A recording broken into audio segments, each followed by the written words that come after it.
I've always had this desire to make something in the animated space, which stems from actually like children's books. It's like how Cartoon Network used to be for us in the 90s. His vision was very live actiony and my vision was very animation driven. Something that would get my creative juices flowing, something that would be creatively satisfying. You're limited with resources. You make your limitations your aesthetic. I think people deserve people who want to do good work. So I think when I see everybody who's worked on this, I see people who are happy.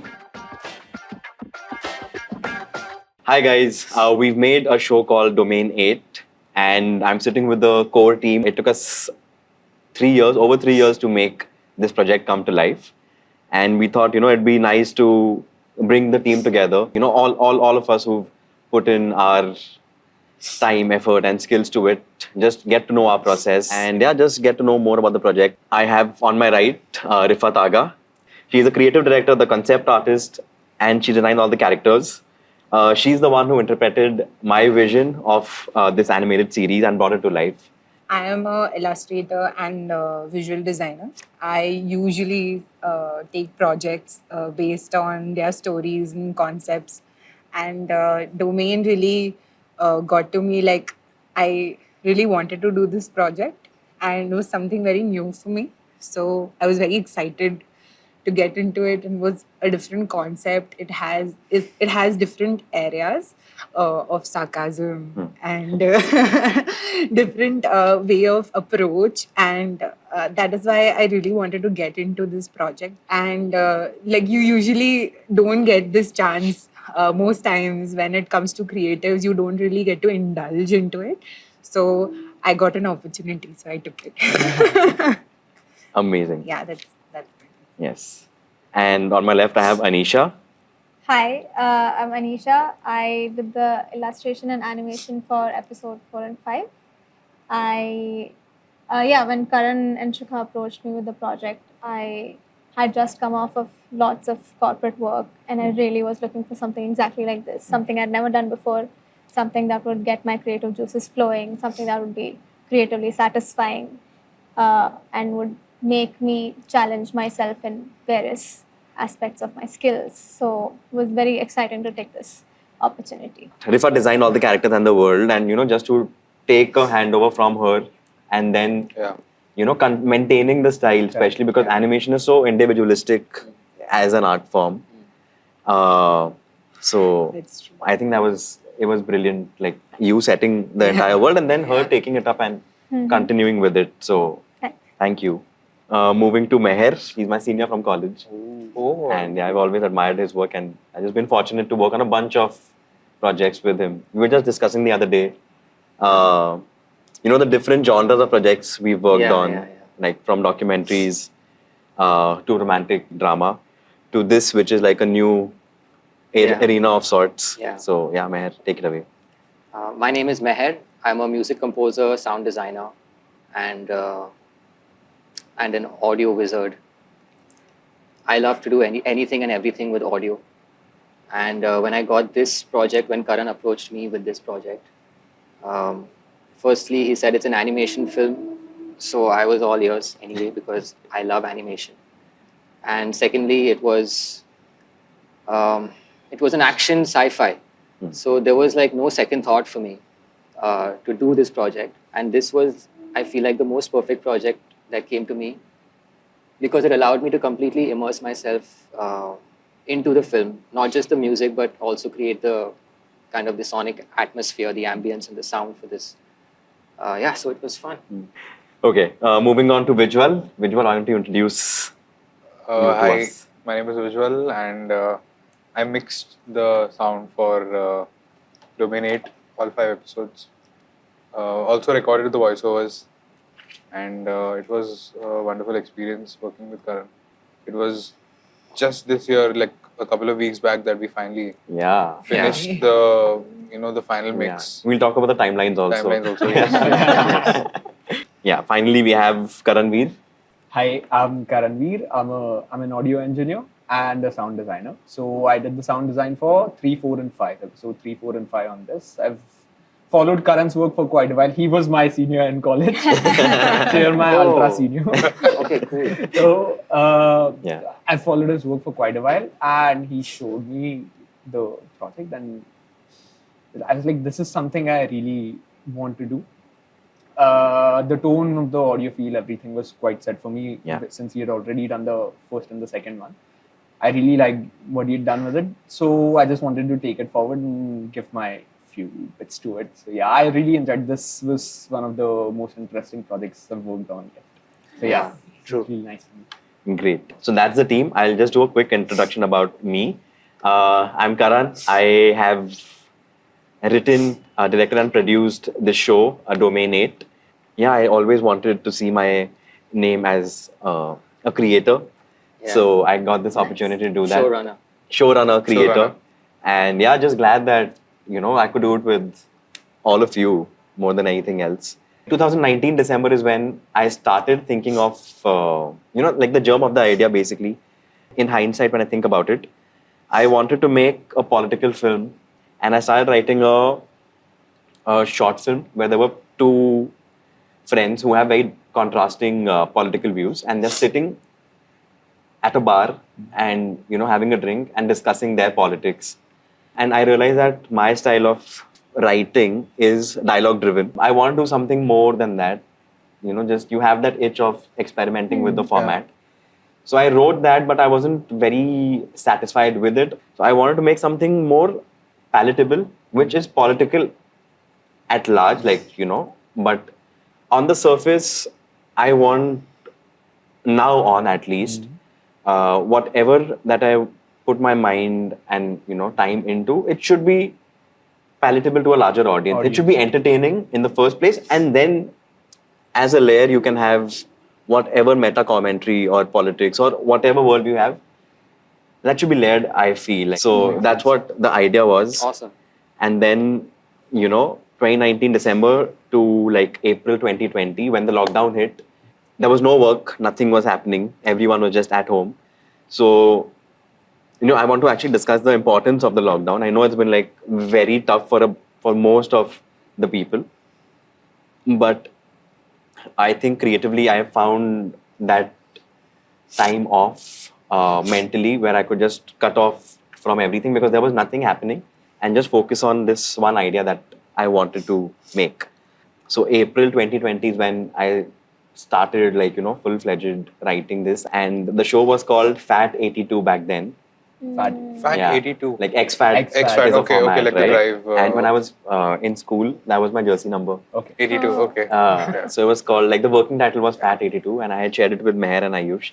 Because I know that, this is a genre that they like, without even thinking of the music or, the sound aspect of it, just because I know that they're like-minded, creative people, I shared it with them. And yeah, that's how it started. Apart from that, I've always had this desire to make something in the animated space, which stems from actually children's books. I was actually going to bring this up, that it's a great show for children. Actually. Yeah. Yeah, because it's like how Cartoon Network used to be for us in the 90s. Yeah. If you watch Cartoon Network now, it's a little bit, I would say, dumbed down. Yeah. Much more easy for kids to understand. But even if you watch those cartoons that we used to watch back then, now at our age, there are still things that we noticed that we hadn't noticed back then. Things were so open to interpretation, or there were certain jokes that only adults could have understood. Yes. Correct. Yes. Not Just not necessarily layered in that sense. Yeah. Just the meaning of the concept was not. It was just not two-dimensional or one-dimensional. Yeah. It had layers. Yeah, in it it. had multiple layers. And So- anyone could watch it, right? Yeah. Yeah. So this kind of resonated in a similar way. Yeah. It's nice. So that's what the idea was. And I always, I wanted to make a female vigilante film. So I think, it all worked out, and here we are. A couple of inspirations. I think Kim Possible is a show Yeah. that I really enjoyed. Then there's a short film on YouTube which Vasan Mala has directed called Geek Out, which features Vicky Kaushal, which is damn cool. Bhave Joshi Superhero. These couple of pieces. And then, fortunately, I had this, I was shooting this event for Scholastic. We used to have the Scholastic book fairs back in school. Yeah. So, they used to have this series called Captain Underpants. 2018 or 2019, I got this chance to shoot with the creator of Captain Underpants, Dav Pilkey. He was in Bombay. So we shot with him, and he's a writer and an illustrator both. And he does it like, he makes one sketch in less than a minute. Oh, that's amazing. So he conducted a seminar for these school kids.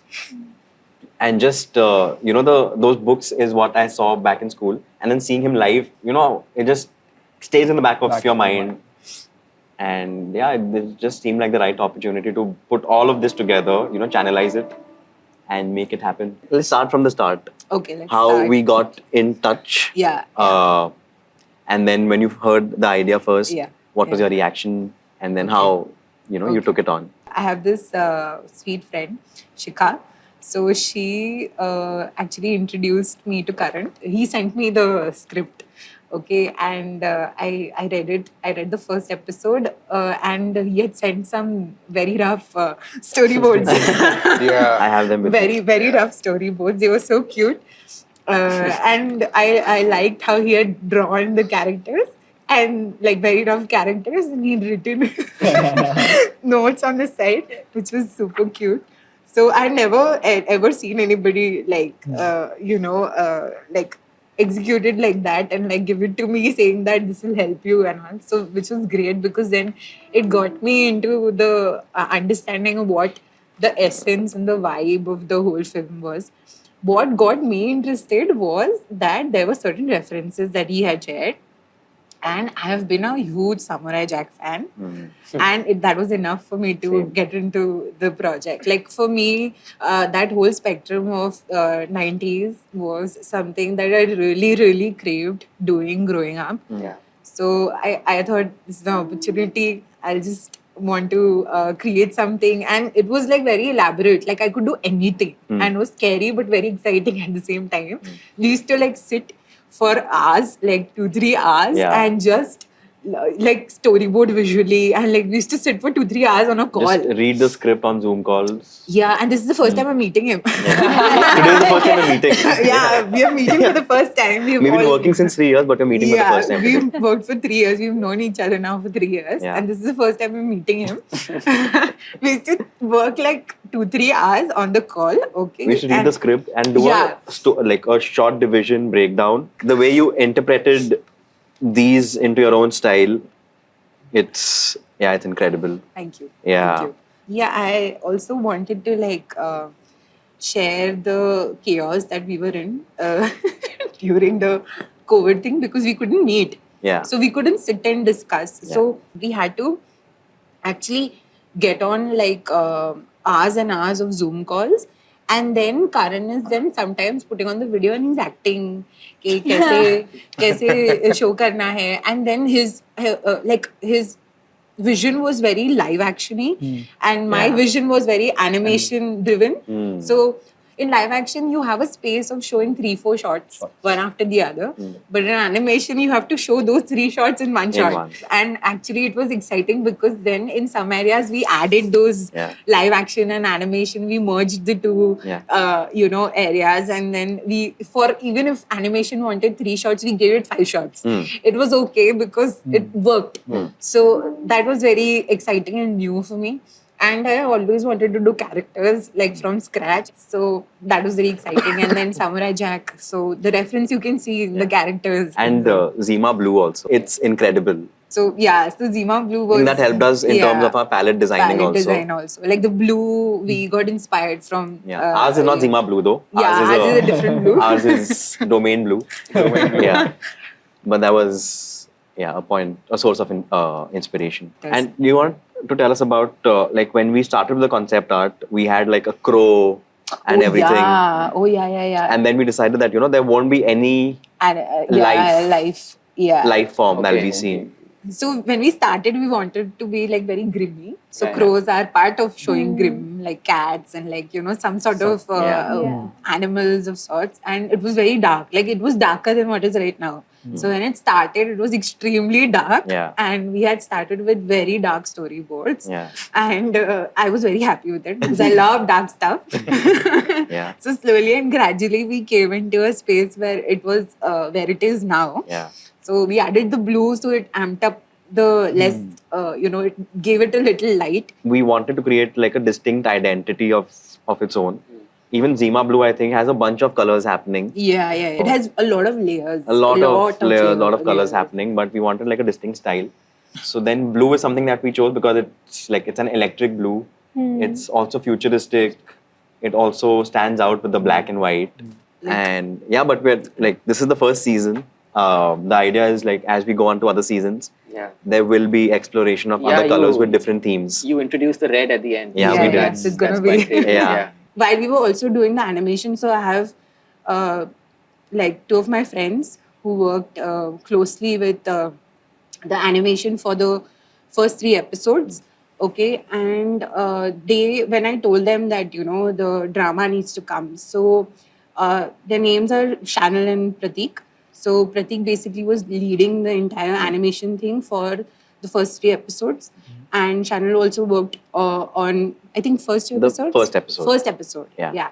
So these guys, like when I told them what we needed and how the essence should come out, so I think they did a spectacular job. Yeah. The story came through so nicely, the music and the animation, and I was so happy with it because when I was visualizing it, I could see that, okay, I'm visualizing it, I'm putting it on paper, and that's how the concept should look.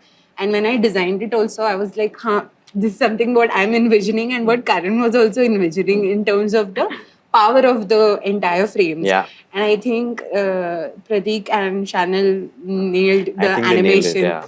Cool. So moving on to Anisha. Anisha, tell us about how you stepped into the project and the entire handover from Riffat, how you imbibed that style and just made it your own. Because also what I want to mention is the first 3 episodes are the backstory only.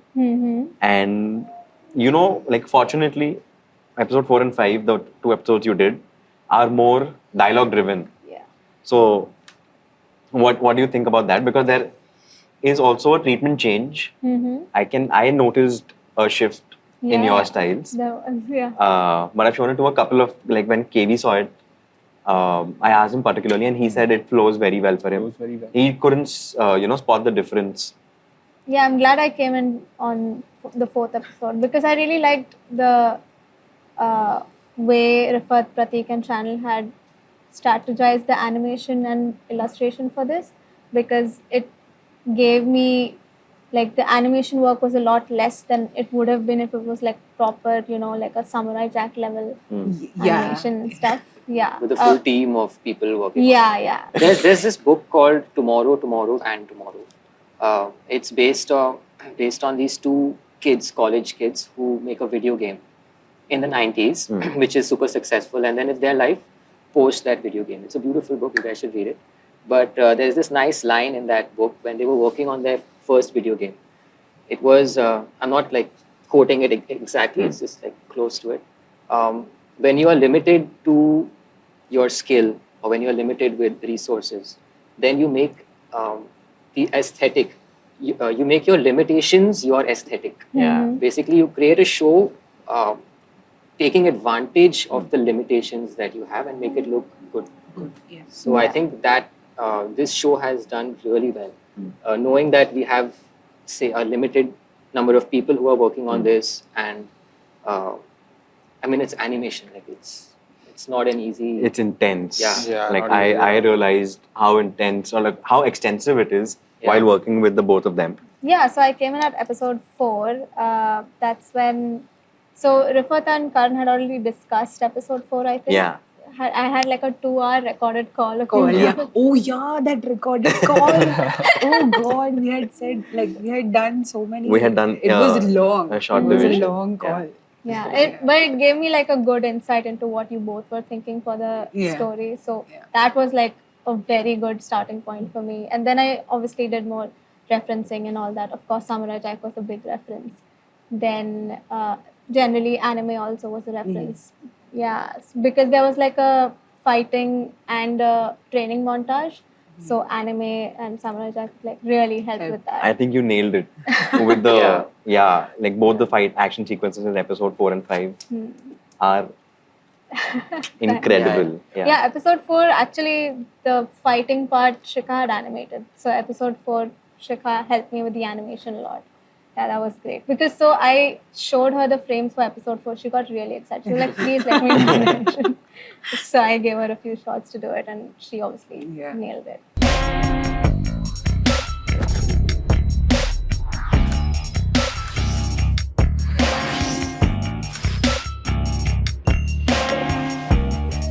So so when I got the job to do the episode 4 storyboards, I was like, I'll treat this as a proper personal project. I've been doing like corporate work for so long. Let me just pour my heart and soul into this.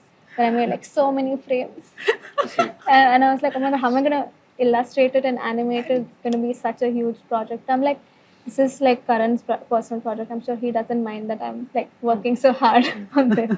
Like whatever ideas you guys had, I input, like added my own to it, and Karan just accepted it, like added his own flow, like flair into my ideas, and like he's such a great collaborator. Like I love working with you because of Likewise. that. Yeah. Then came the illustrations. Then I had like 70 frames for one episode. How am I gonna make this?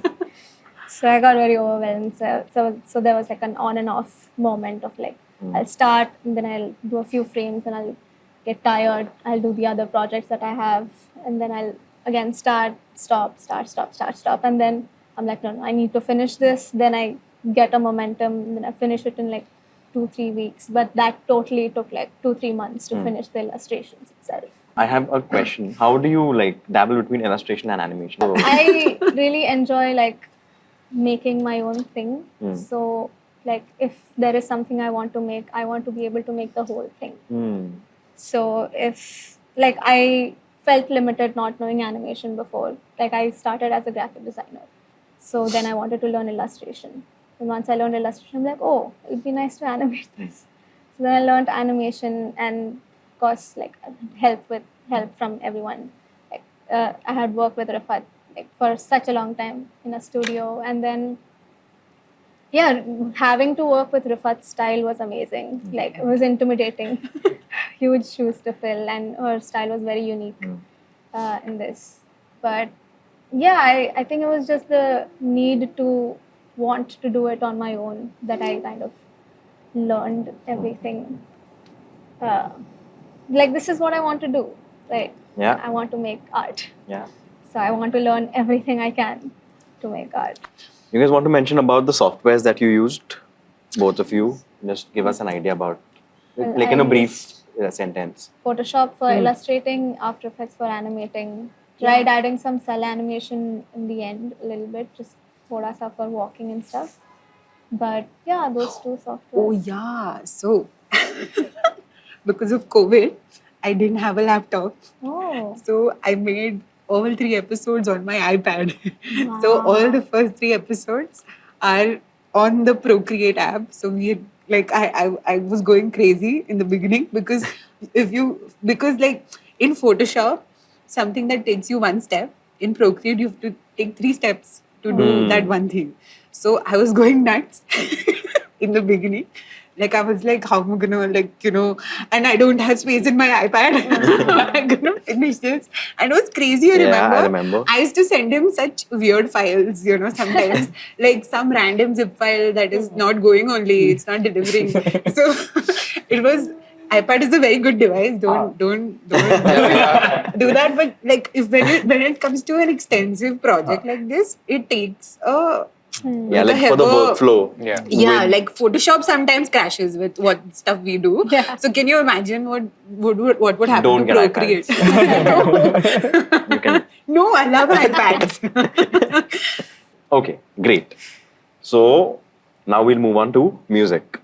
Mehar, I'll just leave the floor open to you. You've mentioned about what hooked you onto the project, but I want to know about your process, what you thought about, like how do you think about creating the soundscape for this, and all of it. So initially you had approached me and Ayush for this project, and you had just said if you guys can handle the audio, basically the music and the sound.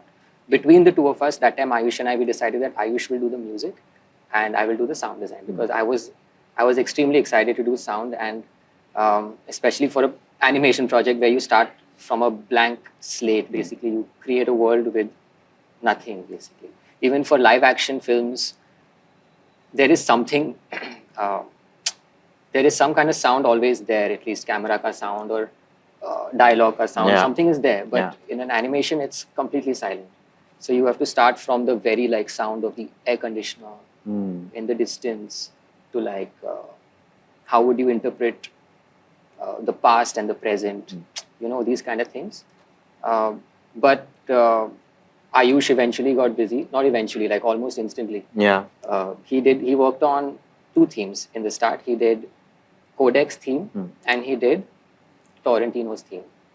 And both sounded great. Yeah. So he's not a professional musician, he's a director himself, but he does music on his iPad and stuff like that. And he created that main hook of Torrentino. So that, although it sounded a bit amateurish, I just took that and I made it sound a little more mature, yeah, if that's the word. A little more professional, a little more like contemporary at par with international levels.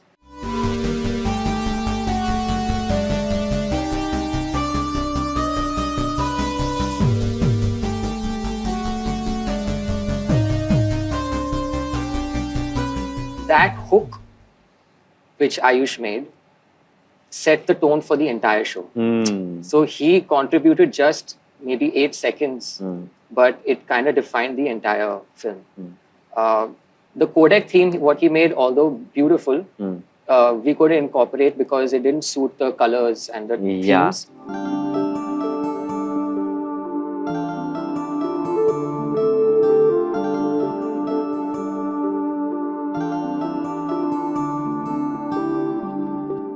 When I had spoken to Ayush, Yeah. it wasn't only for music. I wanted like to develop this with him alongside. That would have been cool too. Yeah, so Why that was not? my Yeah, idea yeah. back then. Ki, you know, Yeah. if you have, because He has that. he has, yeah, you know what I mean, right? He Yeah, has the yeah. knack.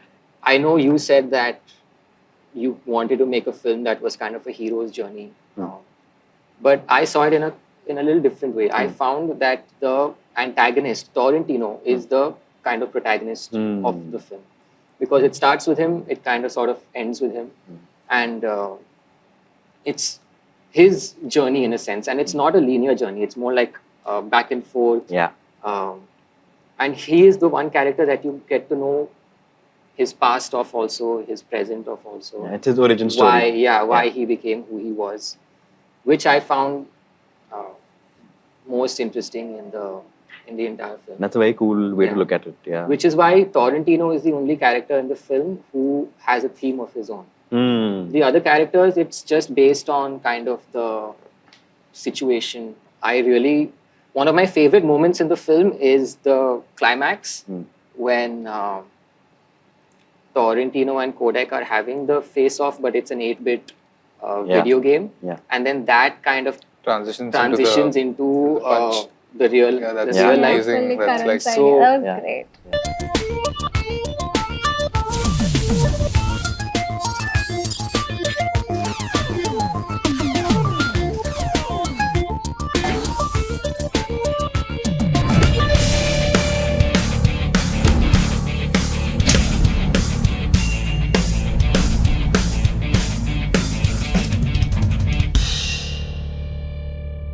I love that. That was really cool because I wanted to do something that it had to be smooth and kind of Everyone seamless. is extremely small. But also Yeah. needed that. It needed an impact Separation. also Yeah, and yeah. separation. I love So- that. Yeah. So the idea that I came up with was to introduce a small melody that plays in 8-bit, and then that same thing will play on an organic instrument, not on an electronic instrument.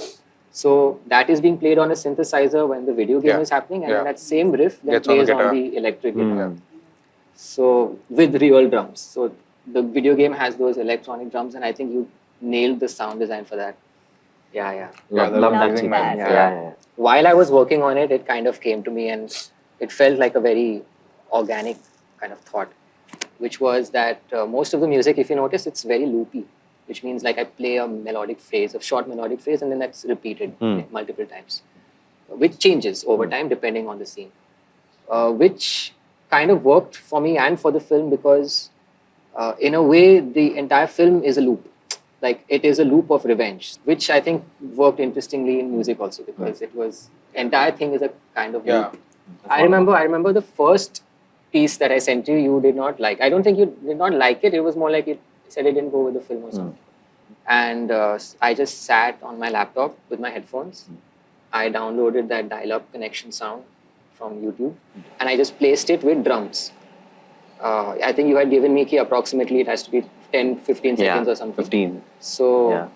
I just played a drum beat, and then I played that internet dial-up sound on top of it, and then I just left it as is, and I was like, okay, what else can we add to it to make it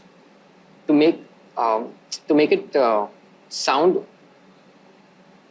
I didn't want the dial-up connection to get hidden entirely, but I didn't want it to stand out also. Ki obviously, aisa Yeah. kiya hai. So I added like an electric piano, and I added a bass guitar, and just kind of aesthetically made it look I love it. like Yeah, a it was music very piece. cool. I love it more when I get to know about the idea behind it. Yeah.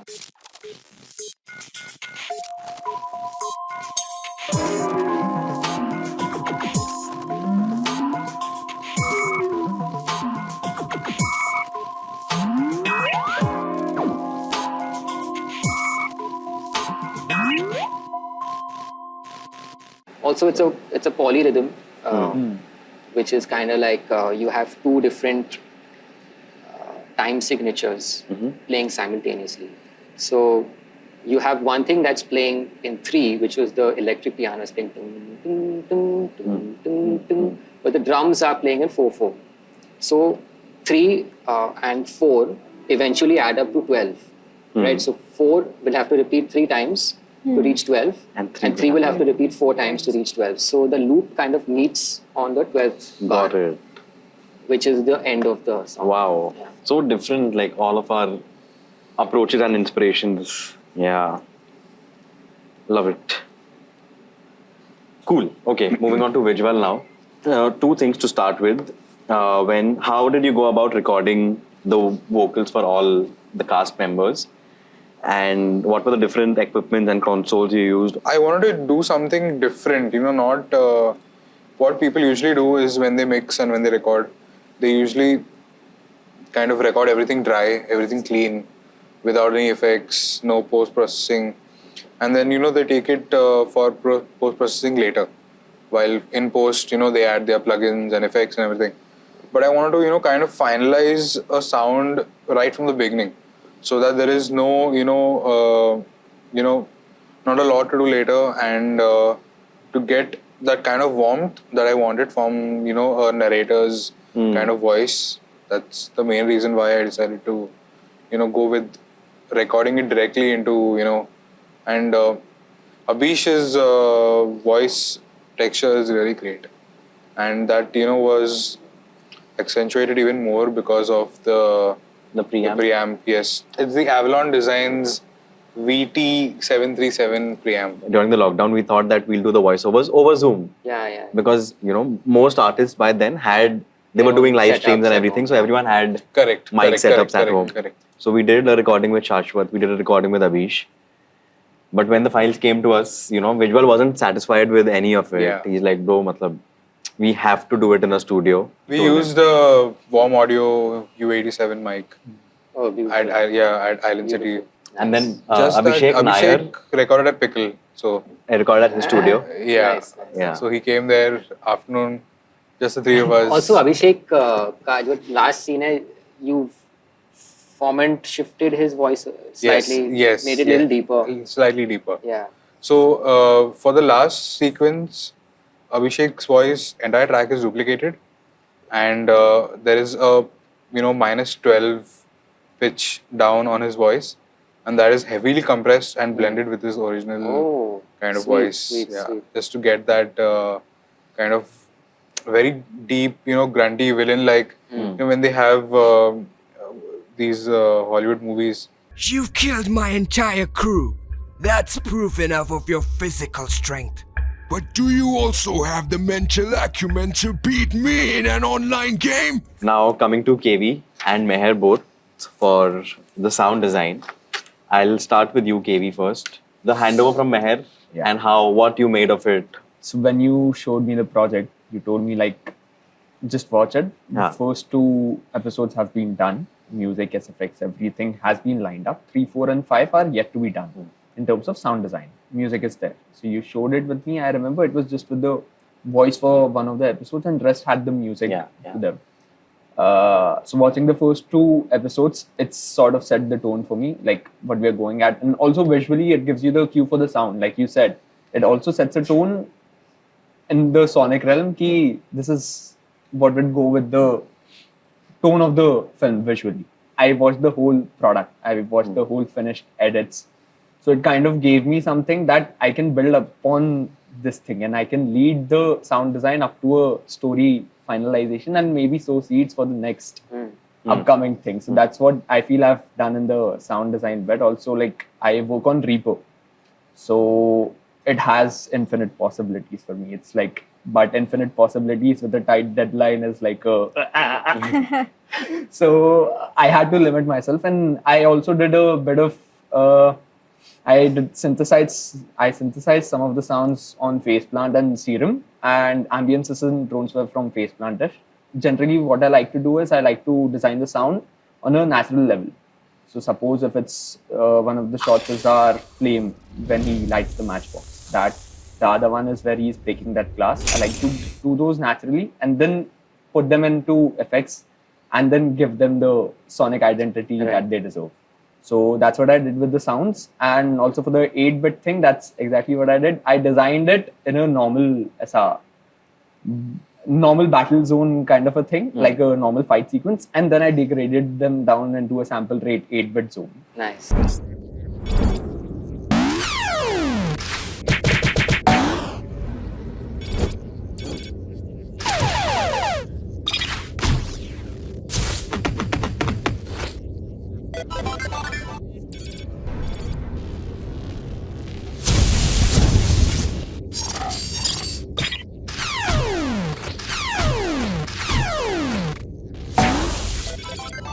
It was really interesting to do it in such a brief period of time, like an espresso shots. It was very quick. I really liked all of your sound. Like you did this riser every time someone got stabbed.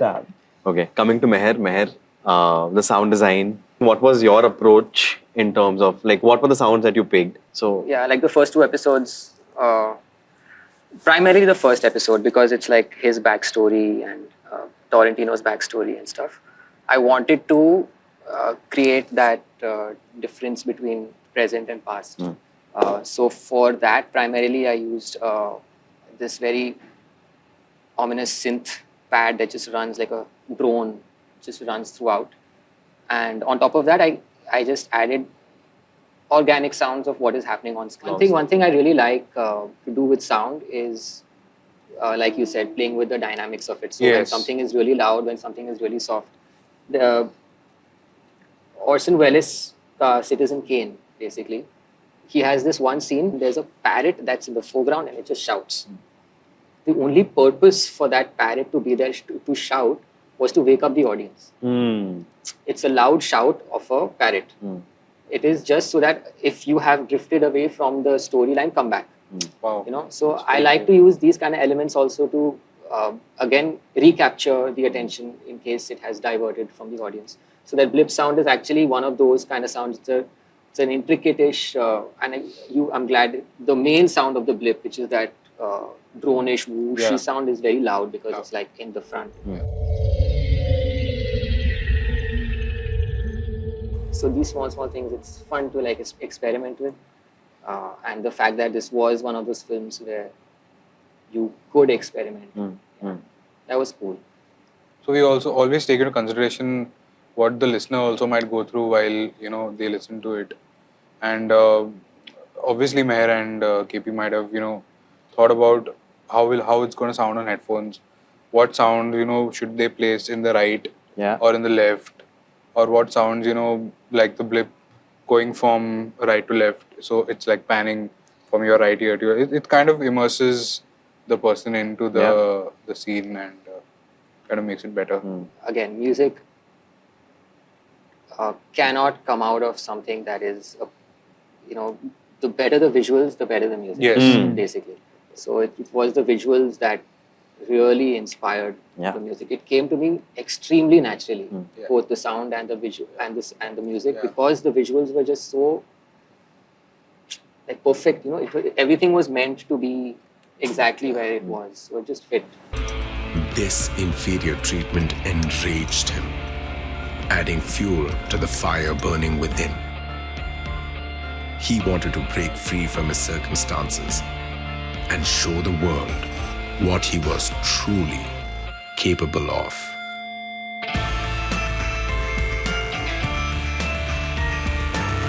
I'll just talk about the editing process because we haven't addressed that. Okay, so the first episode is when we got Andrew on board. Yeah. Yeah. But and he did actually. He did set, you know, the tone, the of pace the- in terms of the first episode. Yeah. But then I think I was getting very restless with just the process because there were so many moving parts, right? Yeah. Riffat was doing the illustration, then Pratik and Chanel were doing the animation, then Andrew the edit. And I edit myself. So Andrew did that. I think he did like 2 drafts or something. Yeah. And then I requested Riffat if I could take over. Because I realized, you know, like just the learning has been working with both Riffat and Anisha.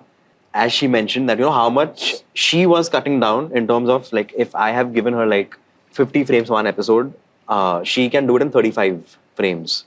Like the communication of the story happens through that. So I wanted, you know, to restructure the edit at my end also. And I've done that a bunch of times. Like, you know, I've repeated like maybe a shot number 2 Yeah. at like shot number 21 ke position pe and swapped things here and there. Yeah. So I just wanted that kind of freedom or like, no, liberty to play around with the footage. Another learning for me was that the animatics angle. Yeah. Oh, yeah. We didn't talk about the Animatics Yeah. is basically when this is like a hand-drawn storyboard, right? Then she interprets it in her own style. Both of them interpret in their own style, and they make their digital versions of this static images. Okay. And then they share it with me, and then I have to place it on the voiceover as stills. Okay, this frame will take this much time on screen, and then send it back to them for the animator's reference. Okay. That really helped me time the episodes Correct. in terms of voiceovers also. What once used to be a flourishing land of the web was now a murky grim town without any internet. I think people deserve people who want to do good work. So Whoa. I think when I see everybody who's worked on this, I see people who are happy. You're passionate, dude. That's something. Yeah. That's something I love about filmmaking. Like all of us are from everyone has such different backgrounds and skill sets, and we just come together somehow. I don't know how it works, but I find that magical. I love how Yeah. everybody has just put their heart and soul into it, and Yeah. I really like how happy everybody is. It just relates the vibe of the room, man. Yeah. Okay, guys. Thank you so much for taking out time and doing this, and just it's been a great collaboration. So yeah, cheers to this, and looking forward to many more. Thank you so much. Thank you.